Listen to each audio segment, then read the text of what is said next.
तर असं तर रानात मेंढ्या गेल्या म्हणून म्हशीवाल्यांनी त्या इथं पांडुळ्याच्या मंडळीच्या हातावर काठी घातली तर हाताचा तुकडा पडला. वर बघून असं का मारलं म्हणून बोलायची ताकद नाही झाली का तर परत मारीन म्हणून मेंढर त्या रानात गोळा करून बिराडाव घेऊन गेली बिचारी असा हात धरून म्हणजे लुगड्याने आणि लुगड्याचं दाट पादराने हात गुंडाळून घरी घेऊन गेली. काय आरक्षण म्हणजे काय कळते का? काय बाबा नाही काय कळत. होय भेटलं पाहिजे का नाही आपल्याला? भेटलं पाहिजे. आता लोक म्हणतात ते आपली धनगराची की आपल्याला भेटलं पाहिजे पण ते काय कसला युक्तीचं आरक्षण येईल कसलं नाही ते काही कळलं ते काय माहिती नाही ना. काय माहिती.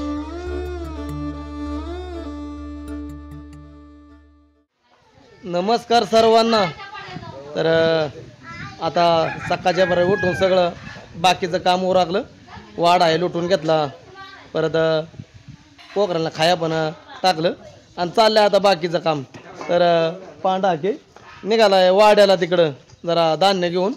तर आता काय वाडं कोकणाला निघाली ते काय दसरा झाल्यावर जातील नंतर काय दिवाळीला असं हे वाड्यांचं एक असं नियोजन असतं किंवा सीजन असतो.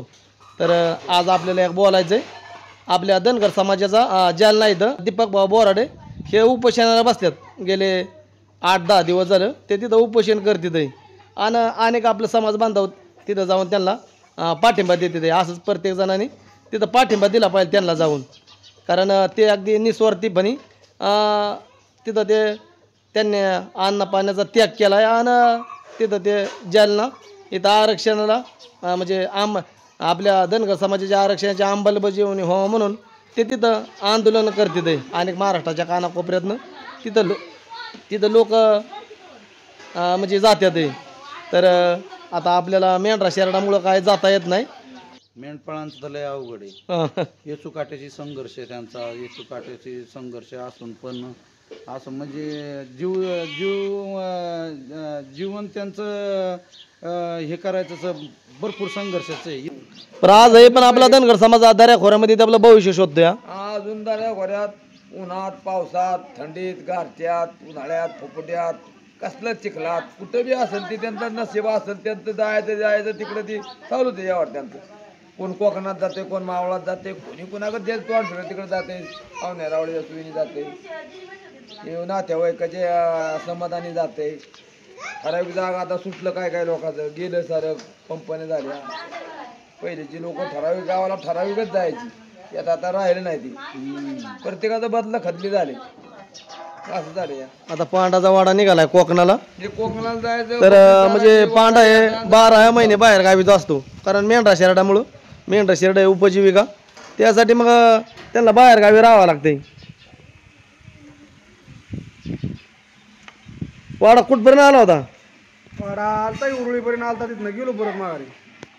गाठा लागला होता डाळिंबशिनाच्या गाठ्या तिथपर्यंत होतो म्हणलं काय इकडं काय एवढं दिसाना बरोबर हा त्यामुळं गेलो हसते आपला माघारी. परत आता तिथं 10-12 दिवस काढला होता परत तिथनं निघायचं असते रस्ताने मार्गी कपुलीच्या घाटातनं सरळ खाली शेंगरुबाच्या घाटात ना. हा शेंगरुबाच्या घाटातनं शेंगरुबा बघितला ना माऊली भाऊ?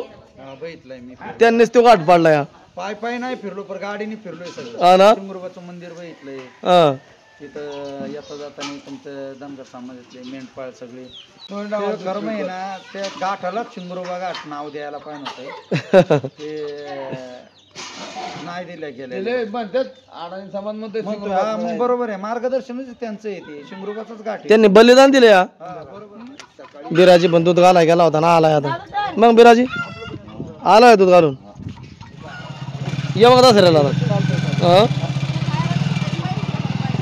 गेला आता पांडा वाड्याला. त्याचा वाडा तिकडं मावळामध्ये आहे. जालनाच्या दिशेने जायचं कसं जायचंय होय बरंच लांब असेल नाही का जालना इथनं? बरंच लांब आहे. आता माझ्यासारख्याच कसं होते मला आता मेंढरामुळं काय कुठं जाता येत नाही ना.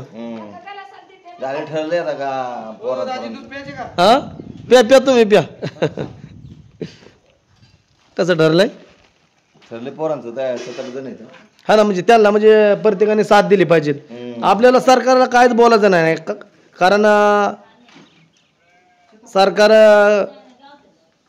सरकारला सगळं माहिती आहे पण ते जाणून बसून धनगर झोपचं सॉंग घेतात. हा ते आता गुंबडीवर त्या म्हणजे गुंबडीवर झोप काढते हा धनगराने गुंबडी टाकली त्याच्यावर झोप काढताय ते. तर ते आता गुंबडीवला त्याला गुंबडी जावा टोचल तवा उठल ना ते टोचायला सुरुवात झाली आता. झाली ना झाली. त्यासाठी आपल्या दीपक बोराड्यांना आपण प्रत्येकाने जाऊन साथ दिली पाहिजे. किती जण झाले तुमचा विचार? 8 जण आहेत. 9 ड्रायव्हर आहे ना. तर माऊली भाऊ इकडं आम्हाला भेटायला आलं होतं ते आपलं सबस्क्रायबरच इथं आणि त्यांनी एक आमच्या जीवनातला संघर्ष बघितला. आम्ही राहतो कसं खातो कसं पावसात कसं राहतो उन्हात थंडीत हे त्यांनी आमचं जीवन बघितलं. आणि रिअल फॅक्ट आहे रिअल कंडिक्शन आहे इथं. काय पहिले मजल्याने उडी मारायची 10वी मजल्याने दाखवायची तसलं नाही. रिअल कंडिक्शन आहे जी वस्तुस्थिती आहे ना आज मी तिला ते सगळं ह्याच्यात आहे म्हणजे व्हिडिओच्या माध्यमातून तुम्ही आम्हापर्यंत पोस्ट करतात. कौतुकास मग अशी गोष्ट आहे की बरंच समय सरळ मार्गी हा समाज जे आहे ना ते एकदम सरळ मार्गी. कोणाची 1 नाही 2 नाही बनवा बनवी नाही लबाड नाही चाबाड नाही सरळ मार्गी आपलं उठायचं ना आपल्या व्यवसायात मग्न व्हायचं. संध्याकाळी ती बकरी बिकरी चालून आणायची उदारनिर्वाह करायचा लेकरा बाळांचं पाण्यात काय सगळ्यांना फोन द्यायचं दादा मामा म्हणून दिवस काढायचं.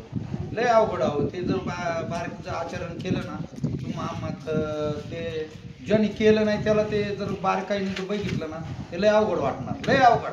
फक्त तसं आचरण केलं पाहिजे बाबा खरंच यांचं त्यांच्या समोर 2 दिवस फिरून बघा. आता मी सगळं केलेलं आहे सगळं पाहिलेलं आहे 8-8 दिवस घालवले. हा सकाळ समाज आहे ना हा पूर्ण आहे ना एकदम प्रामाणिक समाज आहे. काय या एखाद्याला शब्द दिला ना ते कधीच म्हणजे असं फसवणार नाही त्याला. देवेंद्र फडणवीस यांनी म्हणजे 2014 साली म्हणजे आपलं एक पवित्र आपण मानतो भंडार हे म्हणजे त्यांनी लावलं आणि त्यांनी शब्द दिला होता पण शब्दाला नाही पाळले त्यांनी अजूनपर्यंत तर नाही. पण त्याला आशा आहे बरं का. आशा आहे लोकांना हे मात्र 100% आशा आहे की जर दिलं तर देवेंद्र फडणवीस एकनाथ शिंदे आणि अजितदादा हे सरकार आपल्या धनगर समाजाला काहीतरी न्याय देऊ शकतील हे असा विश्वास आहे. पण त्यांनी दिलं पाहिजे कारण धनगर समाजाची म्हणजे लय मोठी आशा आहे. त्यासाठी मग आता बिराजी आणि बाकीचं 7-8 जण मिळून जालन्याकडे निघाले ते. आई काय चाललंय काम? जेवण करायचं बकरी सोडायची बकऱ्याकडे जायचं शेरडाकडे जायचं हे कामच आहे ना दररोज. हे कामच आहे ना पूर्वीपासून. आरक्षण म्हणजे काय कळते काय? काय ते आरक्षण काय कसलं कुठलं माहिती. आपली बकरी गुडी पोरांना शिक्षण नाही पहिलं या बकऱ्या कोकऱ्याच्या नादात पोरं शिकवलीच नाहीत ना त्यामुळं ती व्यवसायच आपली पाठी ना सारखी. त्या शिक्षण म्हणजे काय त्याचं कळतच नव्हतं ना. असं काय एखादं शिकलं चुकून हुकून नाही तर काही म्हणजे अशी धनगराची पोरं काय काय आता 30-32 वर्षाची पोरं जायचं या बकऱ्या व्यवसायामुळे ना आधार कार्ड तो आता पांडवाळा होता सकाळी पांडूचा आधार कार्डच नाही 32 वर्षाचा पोरगा आहे तो काय 1992 जन्म आहे त्याचा आधार कार्ड नाही त्याचं नाही त्या भावाचं नाही. आता त्यांची मुलं आहेत त्यांचं नाही तर त्यांच्या ज्या बायका आहेत ना त्यांच्या बायकांची सुद्धा आधार कार्ड नाही असा विषय. ते लाडकी बहीण योजनेत बरेचशा महिला लाडकी बहीण योजना आहे ना जवळजवळ 100-तल्या 10-20% लोकांना भेटले असतील काय धनगर समाजामध्ये. आणि ह्यांच्या काय आधार कार्ड नाही बँकेचं पुस्तक नाही काहीच नाही विषय. खरं तर म्हणजे धनगर समाज हा म्हणजे गरजेत नाही हा विषय म्हणजे डोंगरा माळानेच राहतोय. नाही ज्या सरकार योजनेपासून पण धनगर समाज दुर्लक्षित आहे. आता आपल्या घरात नाही ती लाडकी बहीण योजनेच आहे ना आपल्या घरात दोघांना नाही. हा ना आईला बाणायला भेटते ना. आता काय अर्चनाला नाही ना सुलाला नाही तिला पण नाही असं आहे. म्हणजे शिक्षण नसल्यामुळं दाखला मिळाला अर्जाचा दाखला भेटाना म्हणजे शिक्षण नसल्यामुळे दाखलाच नाही ना असा विषय झाला. सरकारला म्हणजे सरकारचा काय लागतंय किंवा मग शासनाला काय लागतं जन्माचा दाखला शिक्षण जन्माचा दाखला आणायचा कुठून आणि डोंगरा रानावर त्यांची जन्म झालेली हे कवा 15-15 दिवसांनी गावात जायचं आणि मग गावात जाऊन नोंदी केल्याच नाहीत पहिल्या लोकांनी. हा नाही बऱ्याचशा समाजाच्या अडचणी येतात त्यामुळं समाजावर धनगर समाजावर सरकारने लक्ष दिलं पाहिजे आणि त्यांचा न्याय हक्क त्यांना दिला पाहिजे. मतदानाला नाव नाही आधार कार्डाला नाव नाही मग सांगतो मग कुठली आता जे काही योजना असतात महिलांसाठी ज्या केल्यात सरकारने त्यांनी ती भागच घेऊ शकत नाही, कारण हे नोंदच नाही तर करणार काय. ज्यावेळेस आधार कार्ड काढायची होती त्यावेळेस हा समाज पूर्ण राउंड फिरत होता मेंढराच्या मागं. मेंढराच्या मागं. आता काढायला जावं तर त्याच्याकडे दाखलं नाही, जरी दाखलं भेटलं तर 18+ झाले. 18+च्या आतमध्ये लोकांना भेटते आणि 18+च्या वरच्या लोकांना ग्रामीण भागात कुठंच भेटत नाही. याला मुंबईला जा म्हणतात, कोण कुठं काय म्हणते आणि तिथवर पोचू शकत नाही, असा विषय झाला. धनगर हा या व्यवसायाने धनगर दिसतोय. कुणी पण 1000 माणसामधनं आहे ना, समजा पॅन्ट शर्ट वगैरे जर 1000 माणसं असलं तर 1000 घराचा पेरावा आहे ना, 1000 माणसातनं एक धनगर दिसू शकतो, ओळखू शकतो माणूस काय. पण कागदपत्र त्याला ओळखू शकत नाही ना, असा विषय. कागदपत्रच नाहीत ना त्याच्याकडे, असा विषय होतोय. बिराजी बराच त्यात गोष्टीमध्ये म्हणजे त्यांनी संघर्ष केला या. कारण आमच्या हाके कुटुंबामध्ये पहिलं शिक्षणाची पायरी चढणारा बिराजी आहे.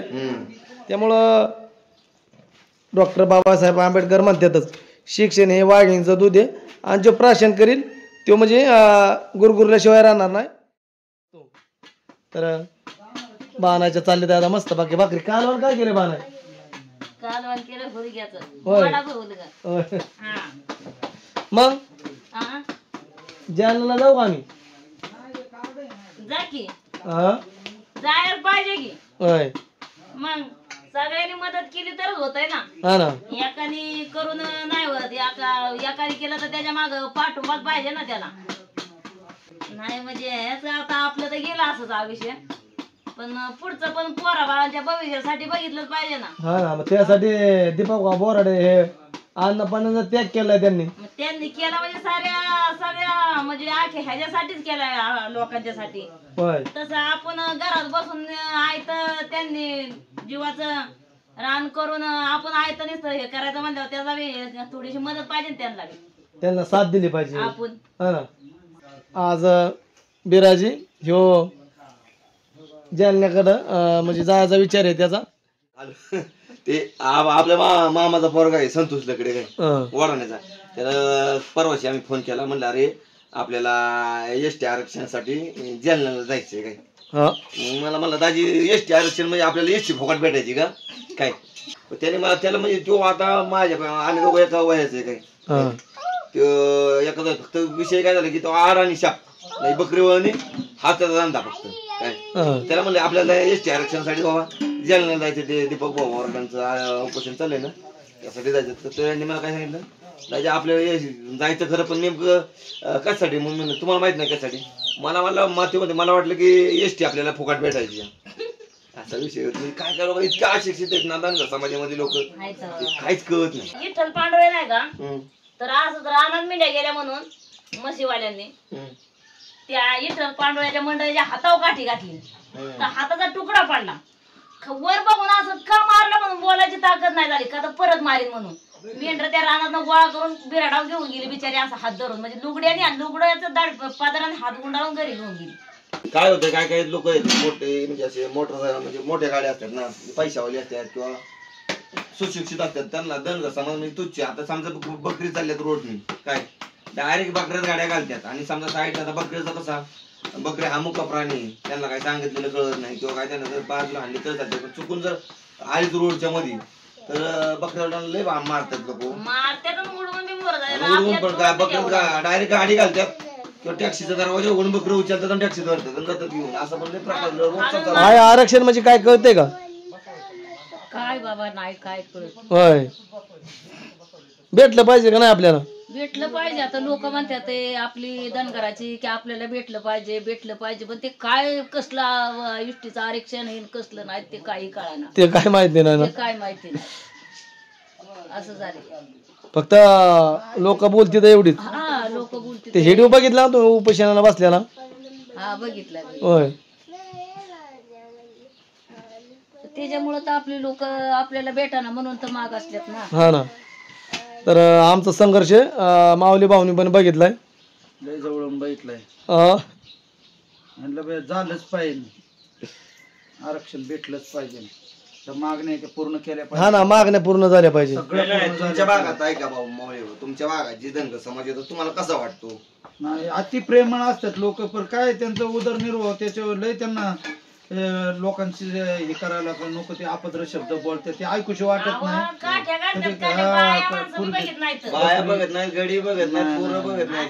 बना मारतात गुराढोरासारखी आमच्या लोकांना. नाही नाही एवढं मात्र खरं आहे बाबा. मी तेवढं मारून बी त्यो मागायचं, आणि तेवढं समजा उलटं झालंच बोलायचं, आपण मारलंच, त्याला. ऐकून घ्या, बरोबर मारलंच आपल्याला मारलंच आणि आपण समजा चुकून बाहेरच्या गावाला त्या गावात आपण पोलीस स्टेशनला कंप्लेंट करायला गेलो तर कधीच कंप्लेंट घेतली जात नाही. त्यांना उलट दमदाटी देऊन द्या तुम्ही, तुम्हाला काय कळतं असं करतं तसं करतं, जावा घरी, चालली घरी. हे असं आहे ना, हे असं अशी वाटणी समजा गेलं ना वाडा आपला, तर सरपण आणायची सुद्धा भीती आम्हाला. आता आपल्याला वाटणी सरपण आहे, कुणाच्या तरी बांधाला जाऊन आणायच लागते ना. तिथं सुद्धा आमच्या बायांना मारलेली सरपण आणता आणता.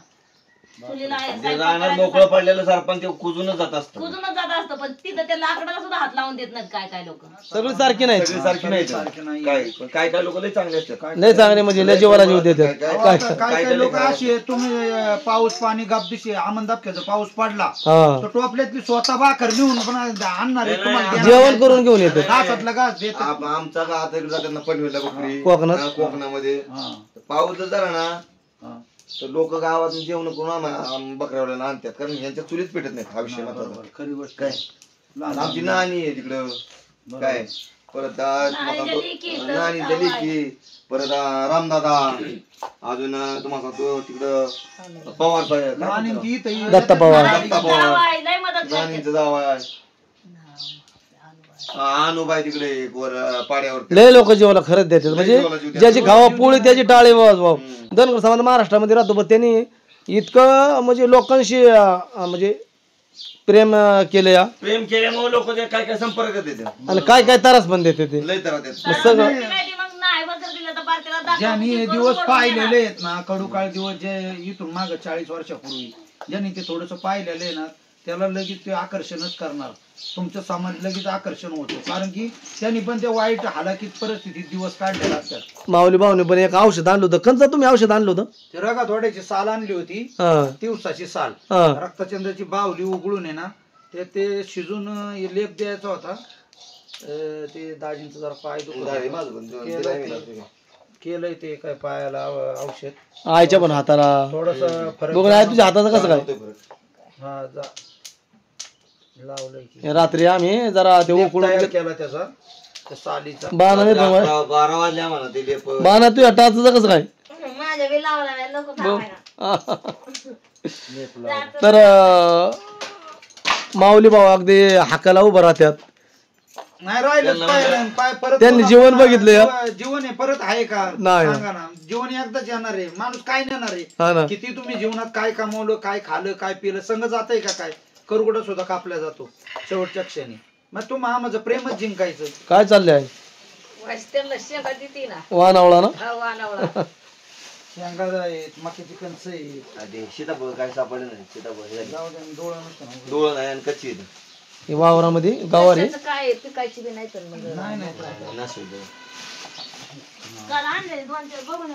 बघा बघ तिकडे आहे. मी आणले. पिकले असते त्यात घालून. नको का डोळं नसतं पडलं. एखादं पिकलं असलं तर इथं खातो. वाटण ती काल अन्नाचं चिकोल झाला ना त्या केळाचा. तुम्ही काय काय बांधाच्या कडे बिया टाकायचं जरा पुढं तिकडं मावळात आमच्या येते. तिथं होय. हा मी लिंबाचं झाड लावले तर एकाने एवढं असं नारळाचं झाड म्हशी उन्हाळ्याचं आल्यानं खाऊन टाकलं. तिथं ध्यान ठेवायला कोण नाही नाही. त्याला खात नाही काय अजून. सीताफळ नाही का? सीताफळाला खात नाही. बकर सुद्धा शिवत नाही. हा सीताफळ नाही खाणार. तर त्याला हे लागते जुलाब होत्यात. आलं कडू व्यापार. असतो पाला. नाही नाही सीताफळ सगळ्यात बेकार. सगळ्यात बेकार पाला सीताफळाचा. उघडल्यात का डोळं? हा आहे तर बरी लय बी उघडल्यात का परत? हा, मी उघडल्यात. तिथं जाऊन नाही नाही पिकते नाही, ही पिकणार इथं. त्याला नाही आयत आयत पिकते ना, शिरा पडल्या पाहिजे. पिकत्यात पिकत्यात. सांगा तुम्हाला वानावळा दिला म्हणाचं. हा दिला ना. आता 1-2 पिकले तर ते ह्याला देते, आपल्याला ह्याला लावायचं उपास पण आहे. शी नाही पिकणार. आईला उपवास पण आहे. दादाला आणि आईला.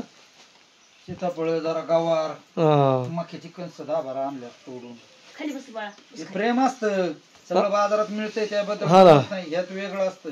शबरीनी 12 वर्ष प्रभू रामचंद्रन करता बोर तोडून ठेवायची हा ना आणि ती रोज पाहायची. माझा राम प्रभू येणार आहे, माझ्या झोपडीला स्पर्श होणार आहे. हम्म. आणि मग ती 12 वर्ष रोज अशी टोकरी घ्यायची, बोरात झाडाखाली जायची आणि ते बोर 12 वर्ष जमा करते. एक दिवस प्रभू रामचंद्र आले आणि ते पवित्र झाली. ती उष्टी बोर खाली राम प्रभू. खरी गोष्ट आहे. एकदम घरच्या सारखं वाटतं ना माऊली भाऊ इथं आल्यावर. आपल्याला मला काय वाटत नाही की बुवा व्हिडिओच्या माध्यमातून तुम्ही मला कनेक्ट झाला असं वाटतं हा की तुमचं माझं पूर्वीचं काहीतरी नातं आहे. आहे काहीतरी घरचीच माणसं आहेत असं मला काय नाही ते याचा विषय. दुसऱ्याला काय वाटतं ते नाही मला सांगता येतं, पण मला तर काय त्यात वेगळं वाटत नाही. माझी घरची माणसं आहेत. तर आपला आजचा व्हिडिओ मी इथंच थांबवतो. धन्यवाद.